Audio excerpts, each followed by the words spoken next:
रस्त्याची बाजूची जे बांधकाम चालू आहे ते खोदकामामुळे घरामधून आमच्या थोडी थोडी माती गटर खराब झाली. त्या गटरामधून माती बाहेर निघाली सर. माती निघत सगळं ढसळून गेले सर ते घर आमचं. ते ढसळल्यामुळे माती सगळं आमचं घर खाली आले सर. रात्री सगळं लेकरं बाळं आम्ही सगळं झोपून होतो घरामध्ये. 2 वाजता शेजारच्या मावशीला उठून आम्हाला तिकडे घरात रात्री 2 वाजता झाले सर. कोणी आलं की नाही काही? नाही सर, मध्ये कोणी नाही. तुमचं घर आहे?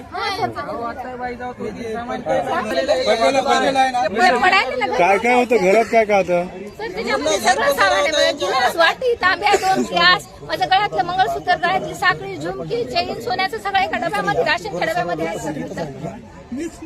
घरामध्ये जे काय 4 पैसे आहेत सर. घरामध्ये आमच्या साड्या आहेत, पलंग आहे, गादी आहे, कपाट आहे, गॅस आहे, त्याच्यामध्ये 2 आपलं याचे सिलेंडर आहेत गॅसचे.